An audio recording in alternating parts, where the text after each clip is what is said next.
The stars were calm, quiet, and uncaring as the royal convoy moved through the edge of Coalition space.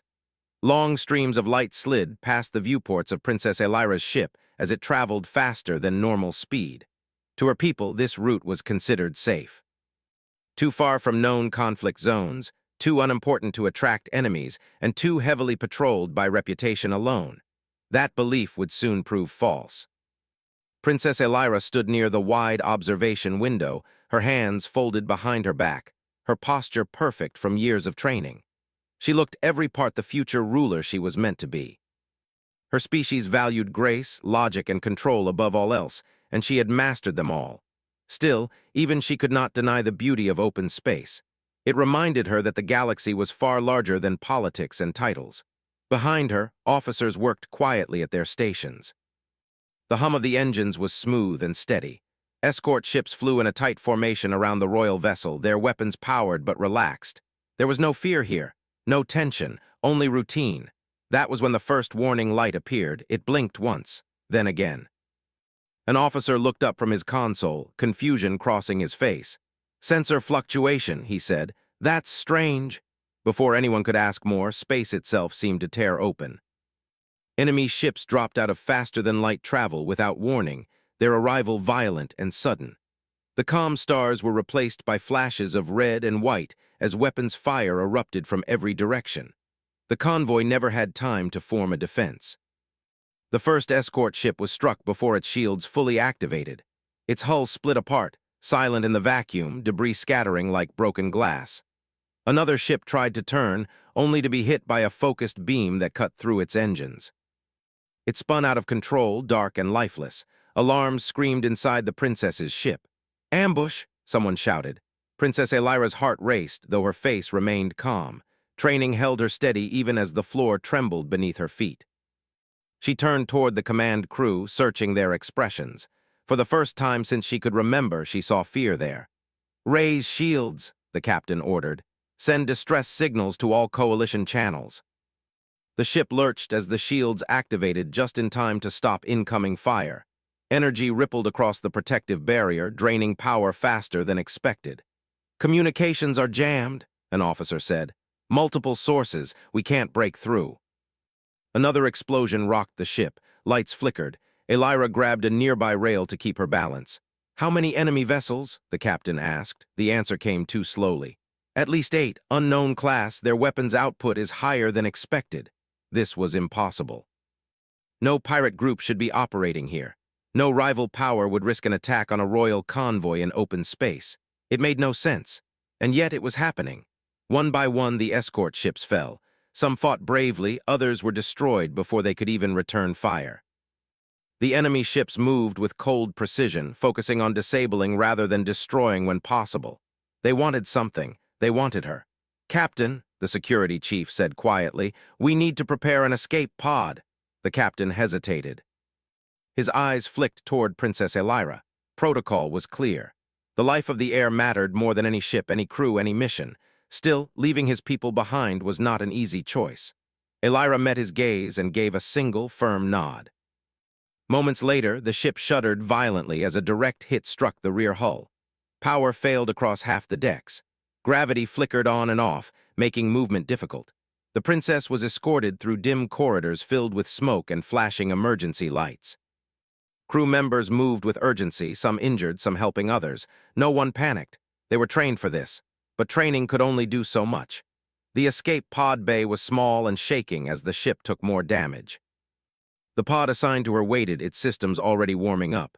Before she could step inside, the entire ship jolted hard. Then something unexpected happened. The weapon's fire stopped. Not slowly, not fading away. It stopped all at once. The sudden silence was more frightening than the chaos before it. Everyone froze.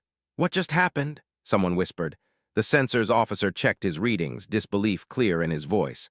"Unknown vessel just entered the area, single ship, no coalition transponder." The main screen flickered back to life, showing a ship unlike any Elira had ever seen. It was small compared to warships. Its shape was uneven, asymmetrical, with visible repair patches across its hull. It looked old. Not ancient, but worn, as if it had survived things it should not have.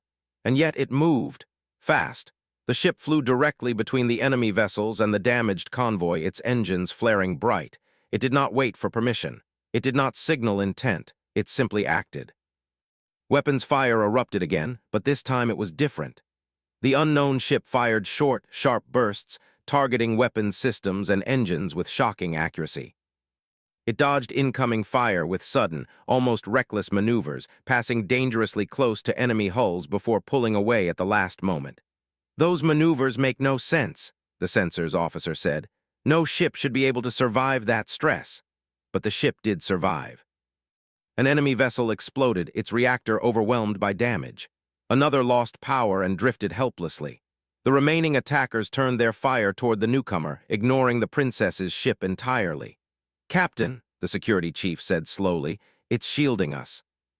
Princess Elira stared at the screen, unable to look away. No one had answered their distress call. No coalition fleet. No patrol ships. Only this. The unknown ship took hit after hit, its shields flaring weakly. Pieces of its hull burned away, yet it kept moving, kept fighting. It flew like a living thing, not a machine. Then a message came through, clear, unjammed. "This is Independent Vessel Wayfarer," a calm voice said.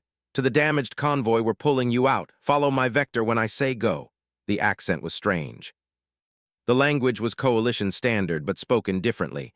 Rougher, faster. "Who are you?" the captain asked. There was a brief pause before the reply. "Someone who was close enough to hear the call." "But we didn't get a signal out." "Doesn't matter," the voice interrupted. "Get ready, on my mark." The Wayfarer surged forward, releasing a burst of energy that disrupted enemy sensors. The remaining hostile ships hesitated for just a moment. That moment was enough. "Now," the voice said. The princess's ship engaged emergency engines, following the strange vector exactly. Space twisted as they jumped away, leaving the battlefield behind. The stars vanished. Silence returned. For several long seconds, no one spoke. Then the ship shuddered and dropped back into normal space. They were alive. Princess Elira exhaled slowly, only now realizing she had been holding her breath. "Status," the captain said. "We're stable," an officer replied. "Heavy damage, but functional." "What about the unknown ship?" Elira asked. All eyes turned to her. She rarely spoke during emergencies, but her voice was steady, controlled. The sensors officer checked again. "It jumped with us, it's close." The main screen activated, showing the Wayfarer drifting nearby. Its damage was far worse up close. Scorch marks covered its hull. One engine burned unevenly. It looked like it should fall apart at any moment. And yet it remained. A docking request appeared. The captain looked at Princess Elira. "Your orders, Highness." She studied the ship. Whoever was inside had risked everything to save strangers, to save her. "Allow it," she said. "Prepare security teams." The airlock cycle echoed through the ship. Armed guards took positions, weapons ready but lowered. No one knew what to expect. The Coalition database held countless species, countless forms of life. Princess Elira assumed it would be one of them. The airlock doors opened with a hiss. A figure stepped through. It was bipedal like many species, but something was immediately different. Shorter than most Coalition members. No scales, no fur, no visible bioluminescence, just smooth skin covered by a simple flight suit marked with faded symbols. The being removed its helmet. Princess Elira felt the world tilt. The face was unfamiliar, yet strangely expressive. Two forward-facing eyes, a mouth that curved into something not quite a smile, skin marked by small scars, signs of a life lived dangerously. A human. The room went silent. Princess Elira stood frozen, shock rippling through her controlled mind. Humans were real, of course. She knew that, everyone did. But humans were supposed to be insignificant. Low population, limited territory, outdated technology, emotionally driven. Dangerous to themselves more than others, not saviors. The human looked around the room, then focused on her. His eyes widened slightly when he realized who she was. He said. "You okay?" "Not your highness. Not princess. Just that." Elira could not speak for a moment. This was not how first meetings were supposed to go. This was not how rescue stories were supposed to end. And yet here he stood, the one who had saved her. Human. The silence in the airlock bay felt heavy enough to bend metal. Princess Elira stood with her shoulders squared, her chin lifted the way she had been taught since childhood. Even in shock, she tried to look calm. But her mind was racing. The figure in front of her was not a coalition officer, not a noble, not even a known allied species. He was human. The guards around her shifted their stance. Their weapons stayed lowered, but their fingers tightened around the grips. They did not raise them because the princess had not ordered it. Still, tension filled the room like thick fog. The human glanced from one armed guard to the next, then back to Elira. He lifted his hands slowly, palms open, a universal sign he meant no harm.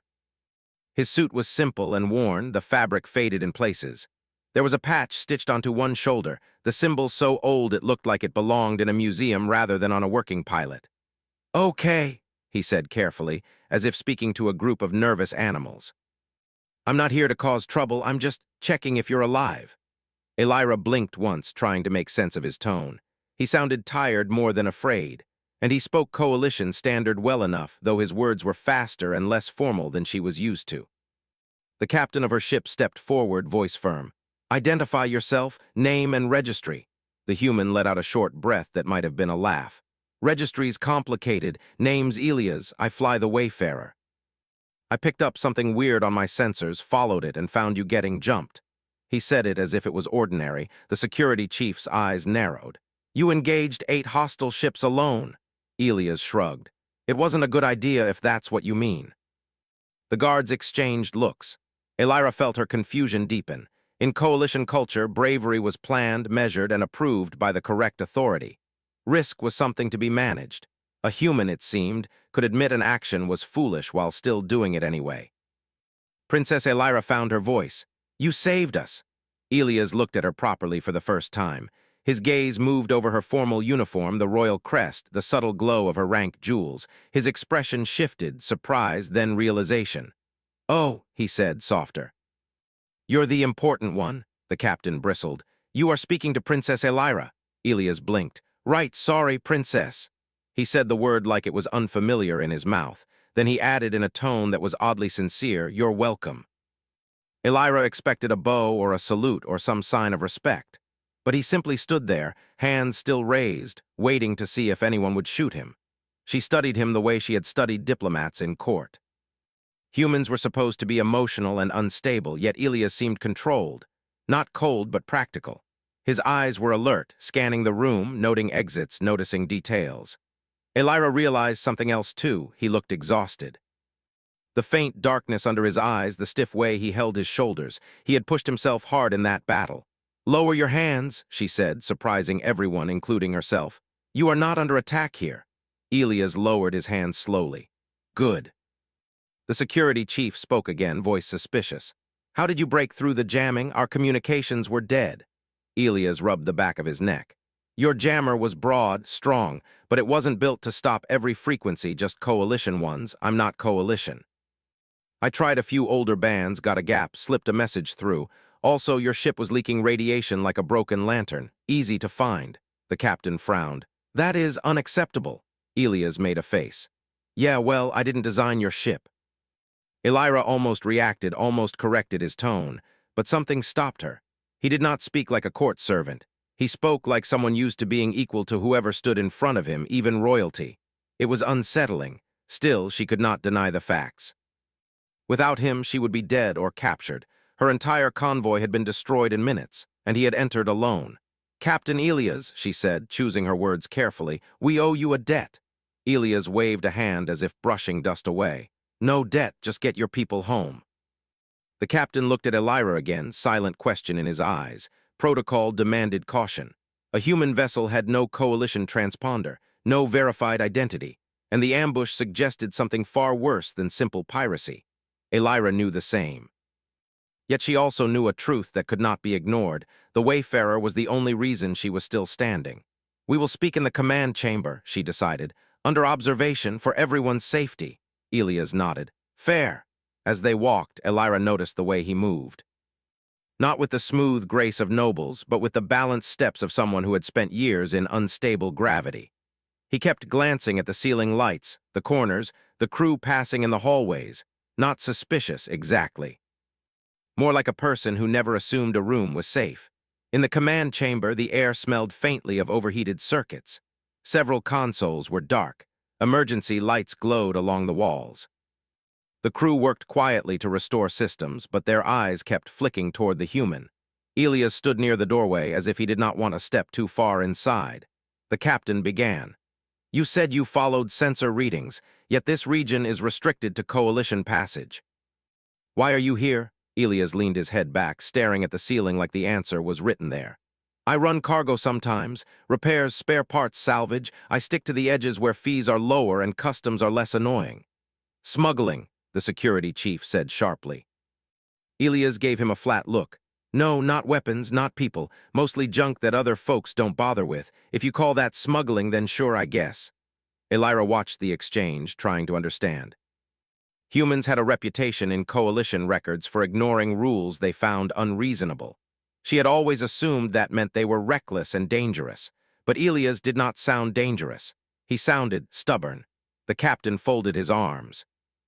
You understand we cannot simply trust you because you assisted us. Elias nodded once. Makes sense. Then he pointed toward the damaged display screen showing the last known location of the ambush. But you should be asking the bigger question. The captain's eyes narrowed. Which is, Elias' voice hardened slightly, who had enough firepower and confidence to hit a royal convoy this far inside your space and who knew where you'd be? The room fell into a deeper silence. Elira felt a cold line form down her spine. She had been thinking the same thing but had not said it aloud. The idea was dangerous. It suggested betrayal. It suggested that someone in the Coalition wanted her taken. Those attackers were not using pirate patterns, Elias continued. They moved like trained crews. They hit your escorts first, and they tried to disable your ship rather than blow it apart. That's a capture attempt. Somebody wanted you alive. The security chief looked uncomfortable. You speak as if you have seen such tactics. Elias' jaw tightened. For a moment, Elira saw something behind his calm expression, memory, maybe, or a shadow of old pain. Then it vanished. I've been around, he said. Elira studied him closely.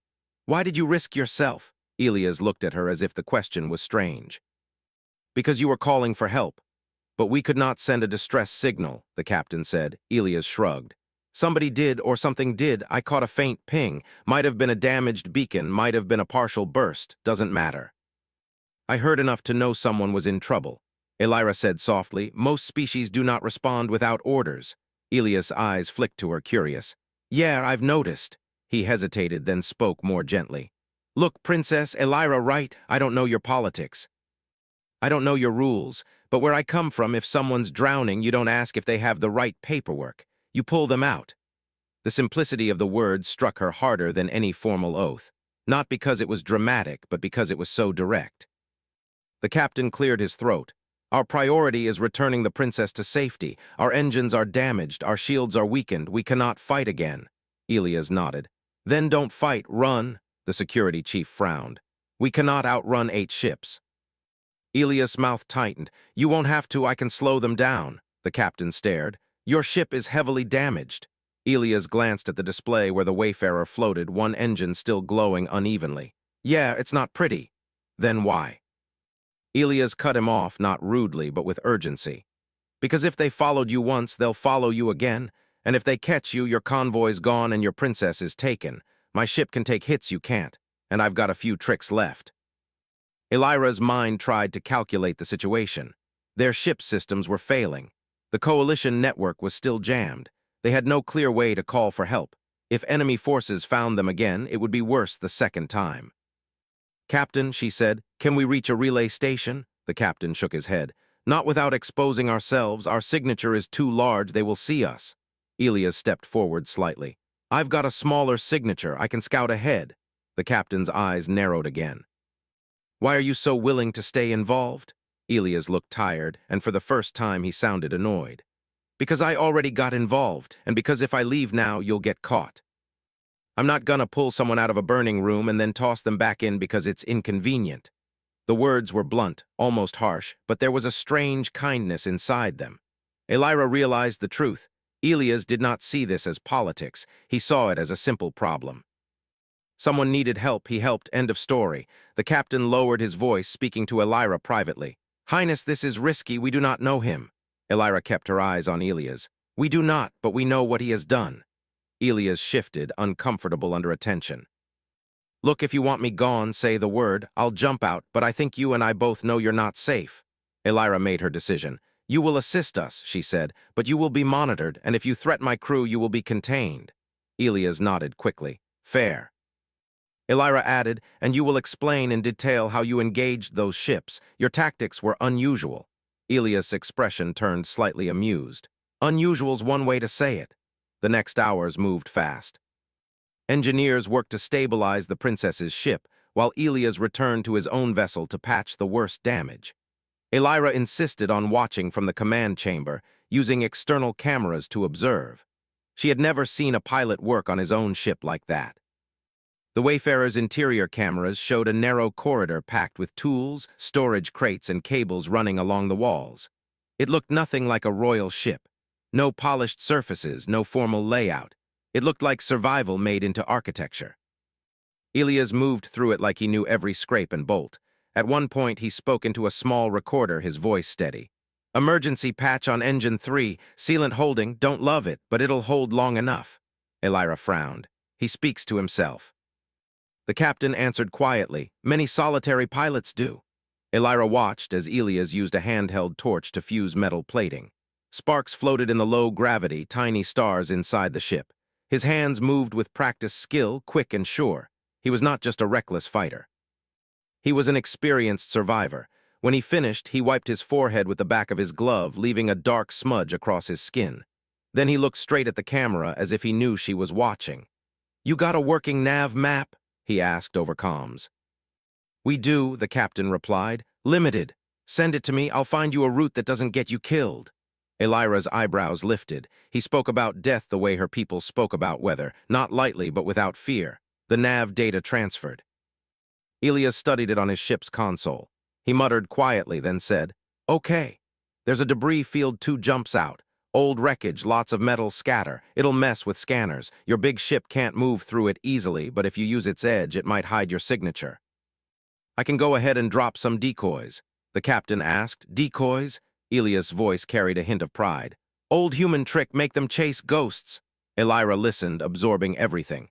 Coalition tactics were based on order and strength. Humans, it seemed, used deception and creativity as their strength. The ship jumped again. Space folded, stars stretching into lines, then snapping back into points. For a short time, it felt like they were safe. Then the sensors lit up.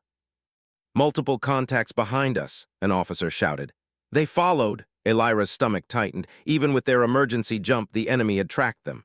"How?" the security chief demanded. Elias' voice came over comms, sharp. "They tagged you." The captain's face went pale. "Tagged? Some kind of tracer," Elias said.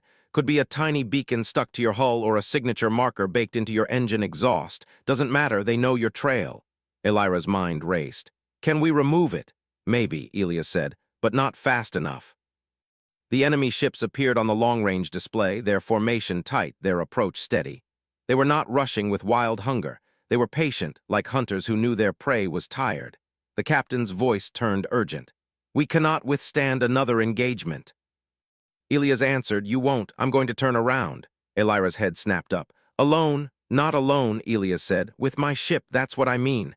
The security chief almost shouted, "That is suicide." Elias' reply came without hesitation. "Maybe. But it's better odds than letting them board you." Elira stepped forward, her voice firm. "Elias, you do not have to do this." There was a pause. Then Elias spoke more quietly, more personally.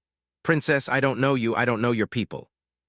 But I saw the way your convoy was hit. If those ships take you, it won't end with you. It'll ripple out. More ships, more attacks, more lives. If I can stop it here, even for a little while, I will." Elira wanted to argue, but her logic found no clean answer. She could order him to retreat. She could demand he protect himself. But then what? They would be caught and her crew would die, and his action would have meant nothing. The captain spoke, voice tight. "What is your plan?" Elias' tone returned to focused calm. "I'll draw them toward the debris field. I'll drop decoys and cut my engines at the right time. Their scanners will be confused. If they split up, you slip through. If they stay together, I'll punch a hole in their line and force them to react."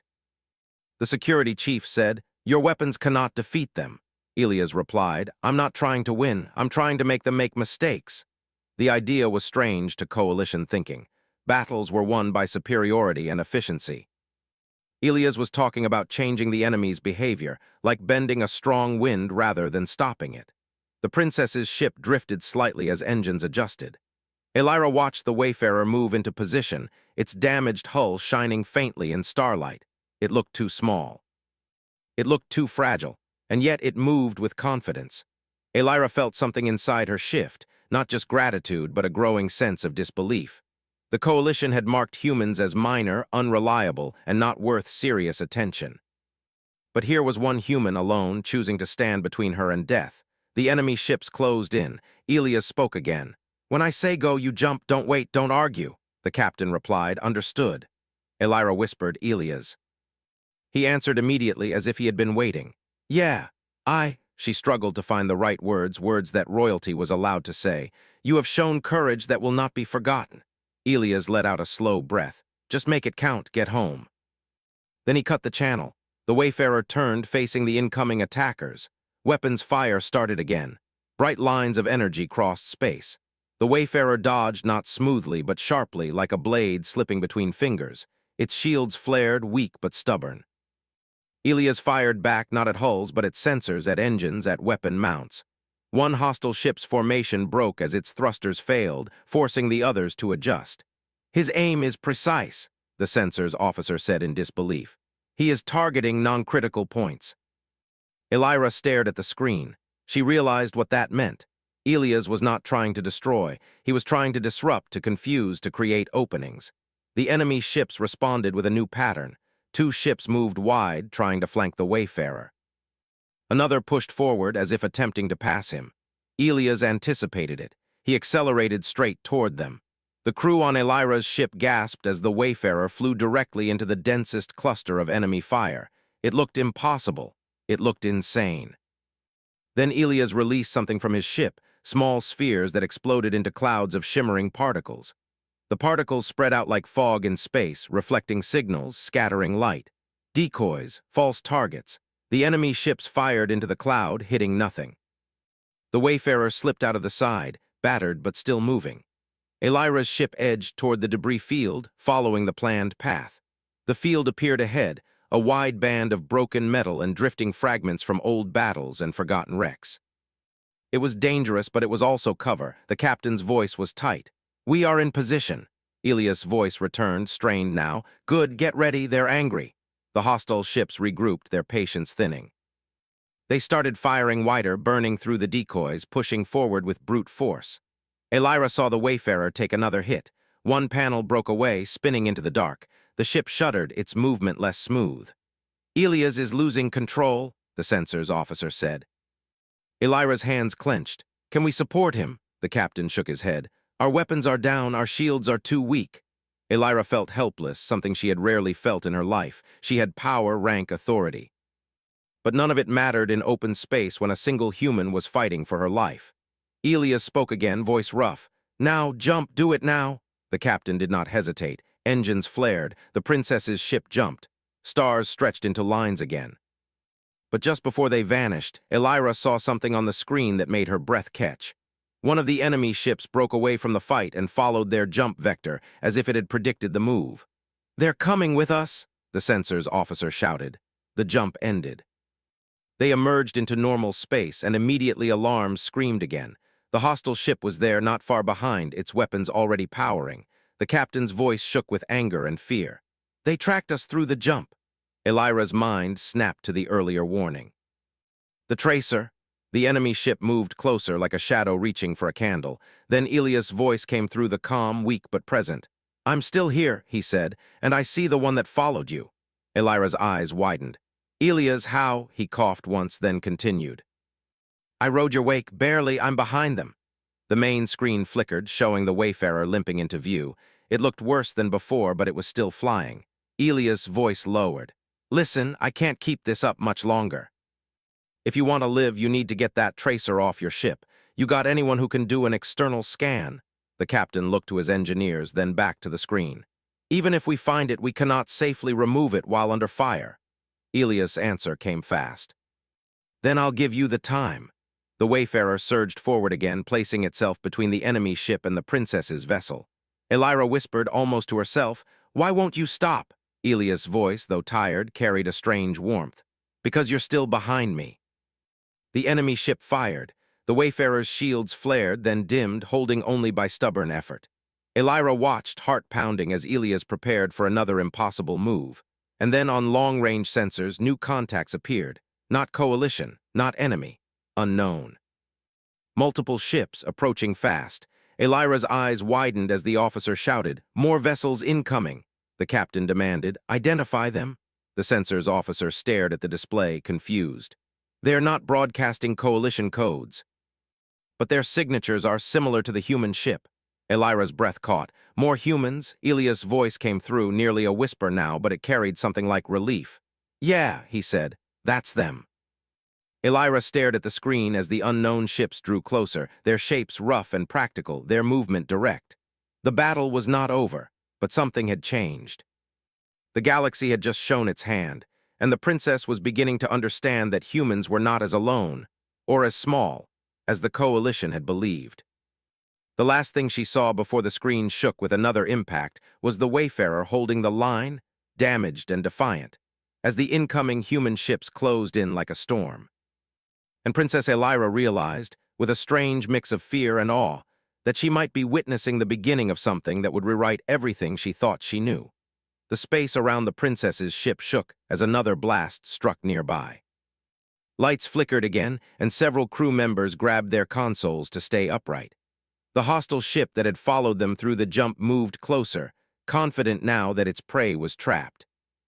Princess Elira stood at the center of the command chamber, her calm face hiding the storm inside her mind.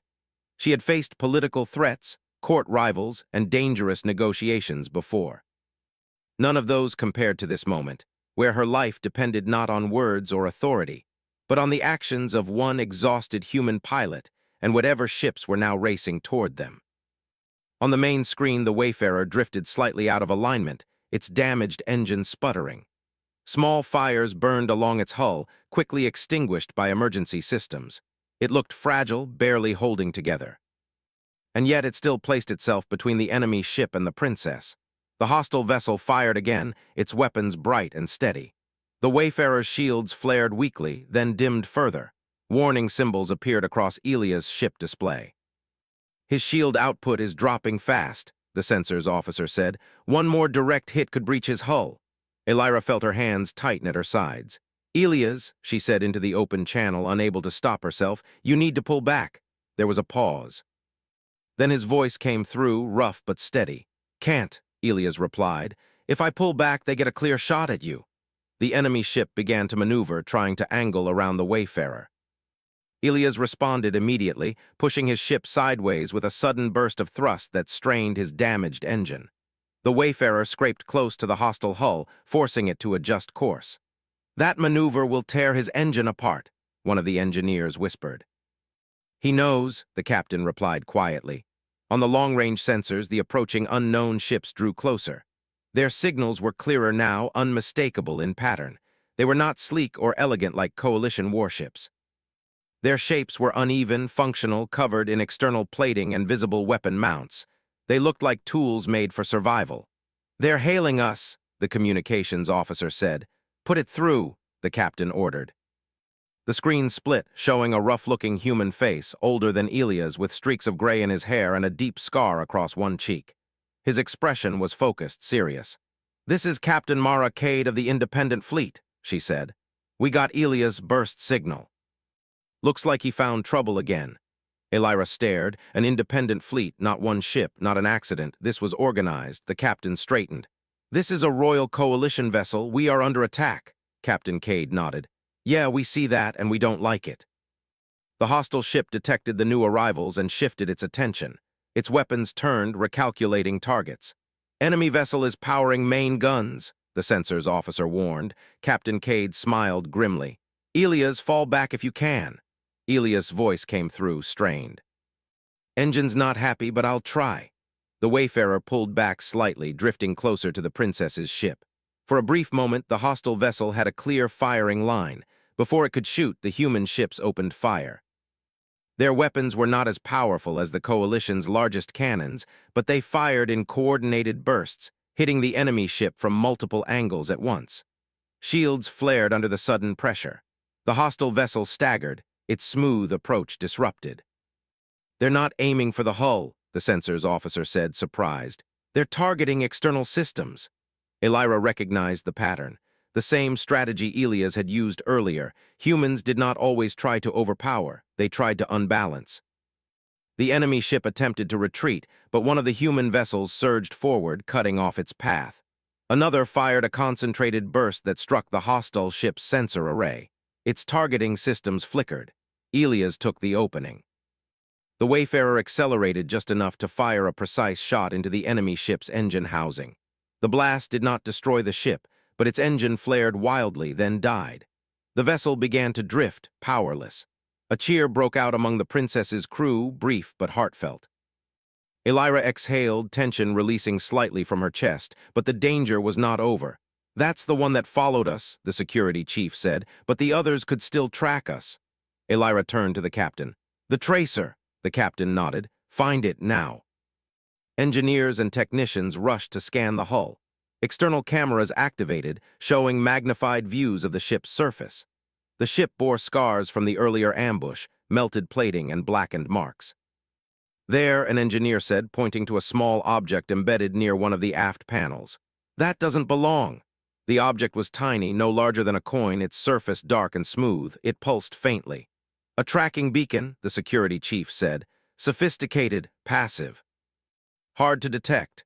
Elias' voice came through again. "Told you." Elira leaned forward. "Can it be removed?" The engineer hesitated. "Yes, but not safely from inside. Someone would have to go out." The room fell silent again. External repairs during combat were dangerous even under calm conditions.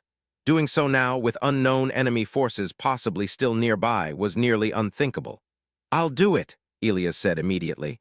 Elira spun toward the speaker. "No." Elias' image appeared on the screen, sweat on his face, his breathing uneven. "Princess, your ship's shields are still weak. If another enemy group locks onto that tracer, you're done. My ship's already torn up. Let me handle it." Captain Cade's voice cut in. "Elias, you're in no shape." "I'm fine," Elias snapped, then softened his tone. "I've done worse." Elira stepped closer to the screen. "You have already risked your life enough." Elias met her gaze through the camera. "I don't see it that way." He paused, choosing his words. "Back where I'm from, when you step in front of someone, you don't step away halfway. You finish the job."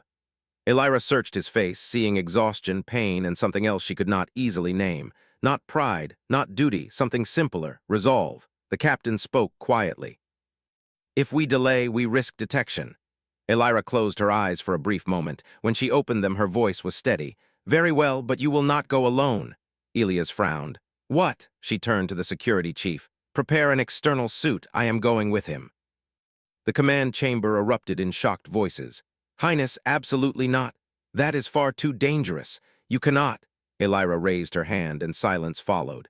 "I will not order another to risk their life for mine while I stand behind shields. I will share the danger." Elias stared at her, disbelief clear. "Princess, I appreciate the thought, but this is a terrible idea." She met his gaze. "So was charging 8 enemy ships alone, yet you did it." Captain Cade's voice returned, sharp. "I don't like this, but if you're doing it, I want eyes on you the whole time." "Agreed," the captain said. Minutes later, Princess Elira stood in the small airlock chamber, wearing an external suit designed for emergency hull work. It was bulkier than Elias' suit, built for protection rather than flexibility. Her movements felt heavy, unfamiliar. Elias stood beside her, securing his helmet. He glanced at her suit, then at her face. "You ever done this before?" he asked. "No," Elira replied honestly. He nodded once. "Okay, stick close, do exactly what I say, no sudden moves." She hesitated, then said, "Understood." The airlock cycled, the door opened. Space stretched out before them, endless and silent. The princess's ship loomed large, its damaged hull scarred and dark against the stars. Elira's breath caught in her throat despite the suit systems regulating her air. She had seen space from windows, from screens, from safe observation decks. This was different. This was raw and vast and terrifying. Elias stepped out first, anchoring himself with magnetic boots. He extended a tether toward her. "Come on," he said. She took his hand. The simple contact grounded her. Through thick gloves and layers of fabric, she still felt the steady pressure of his grip. Not commanding, reassuring. They moved slowly along the hull, guided by markers from the engineers inside. The tracer pulsed faintly ahead, embedded in the plating. Almost there, Elias said. Suddenly, a warning alarm sounded in both their helmets. Multiple jump signatures detected, the captain's voice said urgently. Several enemy ships entering the system. Elira's heart pounded. How many? 5, the sensors officer replied. Possibly more, Elias cursed under his breath. No time. He reached the tracer and pulled a tool from his suit. Watch my back. Elira turned, scanning the darkness, though she knew her vision was limited. The stars seemed suddenly full of threat. Elias worked fast, cutting around the tracer with precise movements. Sparks drifted away, tiny glowing fragments floating into nothing. Hurry, Elira whispered. I am, Elias replied, his voice tight. The tracer came loose in his hand. At that exact moment, the enemy ships completed their jump. They see you, someone shouted over comms. Weapons powering. Elira saw them then, dark shapes emerging from folded space. Too close, too fast. Get back, Elias shouted. He pushed off the hull, pulling Elira with him as they activated their suit thrusters. They drifted toward the airlock, moving as quickly as the suits allowed. The enemy ships fired. Energy beams streaked past, dangerously close. One struck the princess's ship nearby, rocking it violently. Shields failing, the captain shouted. Elias slammed the tracer against the hull, crushing it with his boot. The device shattered, its signal dying instantly. Tracer's gone, he yelled. The airlock was just ahead. Another blast struck nearby, sending debris spinning. Elira felt herself pulled sideways, her tether snapping tight. For a terrifying moment, she spun, disoriented, stars blurring around her. Princess, Elias shouted. He fired his thrusters hard, pulling himself toward her, grabbing her suit and stabilizing her movement. He wrapped an arm around her, locking them together. I've got you, he said, breathing hard. I've got you. They reached the airlock just as another explosion shook the ship. The doors slammed shut behind them. The chamber repressurized. Elira collapsed to her knees, her body shaking. Elias dropped beside her, leaning back against the wall, helmet resting against the metal. For several seconds, neither of them spoke. Then Elira looked at him. Thank you, he gave a tired half-smile. Any time. Back in the command chamber, the situation had escalated. Enemy ships are confused, the sensors officer reported. They're spreading out. They lost the signal. Captain Cade's fleet moved in aggressively, taking advantage of the moment. Human ships darted between enemy vessels, striking engines and weapon systems, forcing them to react instead of coordinate. They're fighting like a pack, the security chief said in disbelief. Not a formation, a network. Elira entered the chamber, still wearing parts of the suit, her face pale but determined. The crew stared, shocked but inspired. The tracer is destroyed, she said. They cannot track us now, the captain nodded. We have an opening. Captain Cade's voice came through again. Princess, if you want to get out, now's the time. We'll keep them busy. Elira hesitated only a moment. No, the room fell silent. She looked at the screen, at the human ships weaving through enemy fire, at the Wayfarer limping but still active. These attackers will not stop with me, Elira said. If they escape, they will try again, somewhere else, against someone weaker. The captain looked at her carefully. Highness, what are you proposing? Elira straightened, every lesson of leadership rising within her. We stand with them, we assist, we do not run. The security chief looked uneasy. Our weapons are limited, Elira finished. But not useless. She turned to the weapons officer. Redirect remaining power, focus on defensive fire, support the human ships when possible. The officer hesitated, then nodded. Yes, Highness. Elias stepped forward, still unsteady but alert. Princess, this could get worse before it gets better.